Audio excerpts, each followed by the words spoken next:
Hola, hola, ¿qué tal? Buenas tardes a todas, a todos. Bienvenidos una vez más a este espacio,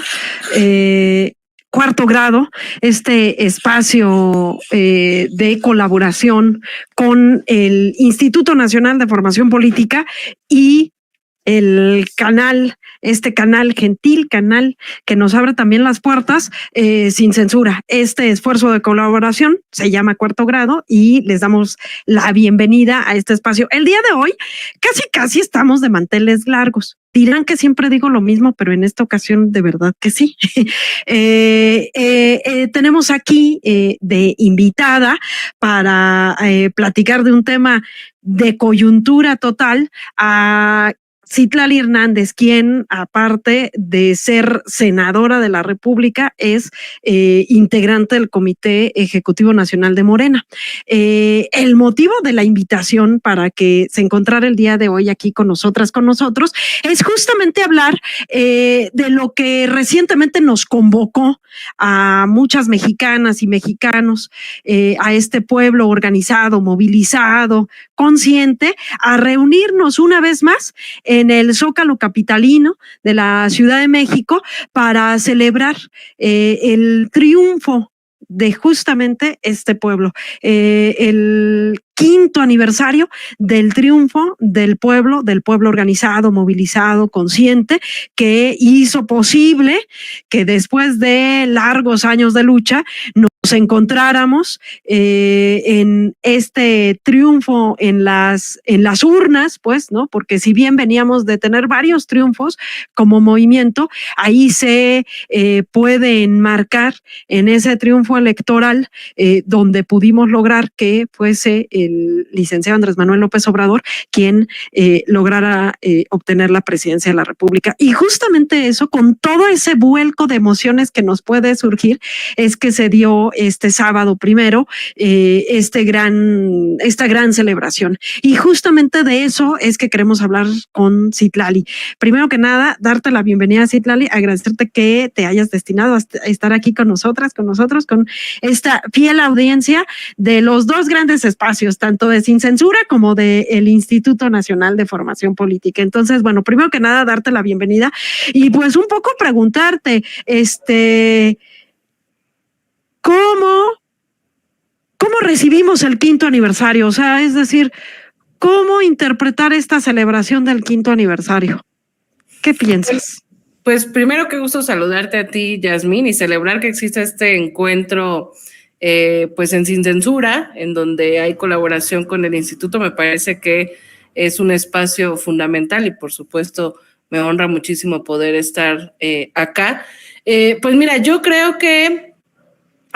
celebrar el Día de la Victoria del Pueblo, como muchos le hemos nombrado, pues no es solo por los 5 años de gobierno. Yo diría que hay una sensación que a veces es difícil explicarla con palabras quizás, por todo lo que significa de entrada, que el 1 de julio del 2018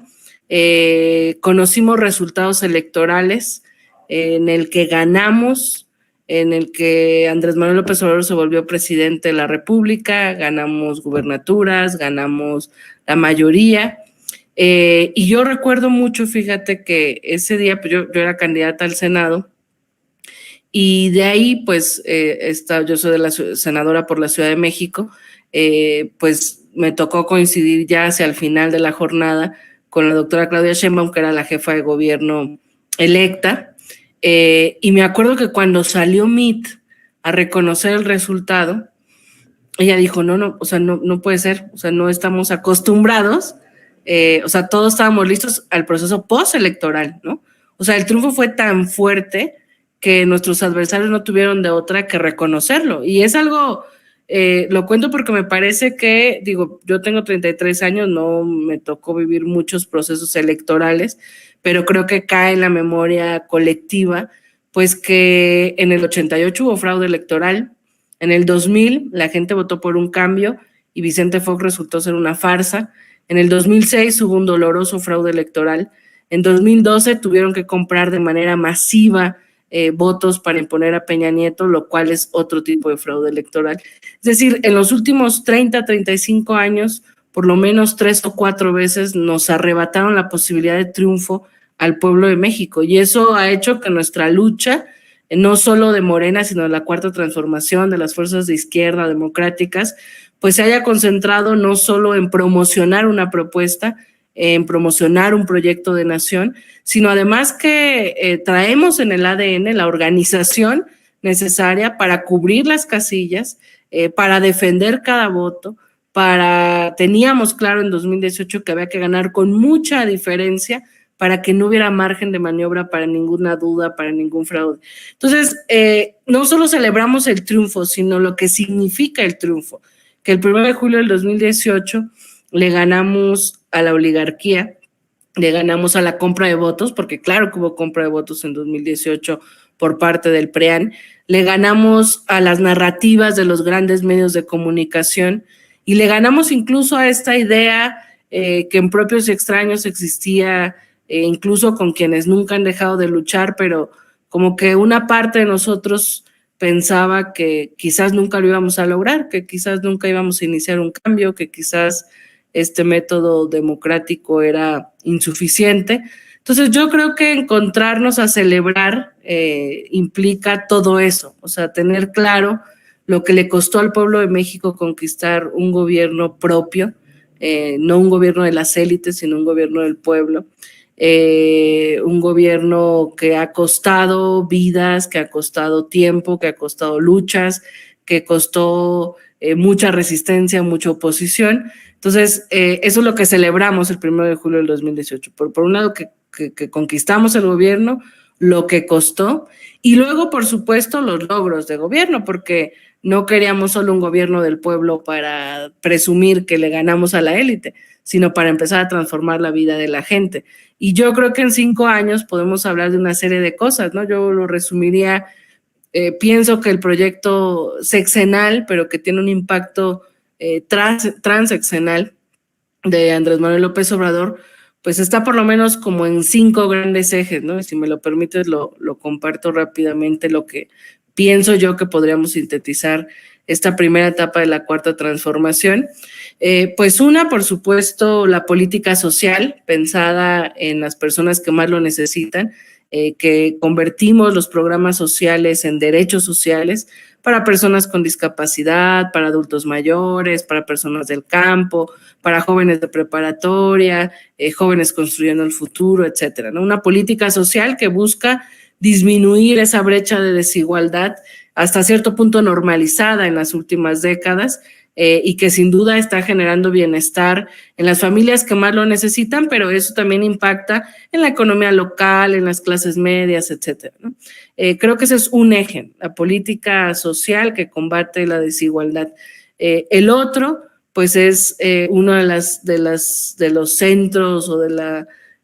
la base, digamos, del proyecto, que es combatir los privilegios, combatir la corrupción y disminuir los gastos suntuosos de la clase política. Por eso el presidente eliminó toda la seguridad que tenía por parte del ejército, ¿no? Se me fue el nombre, pero de esta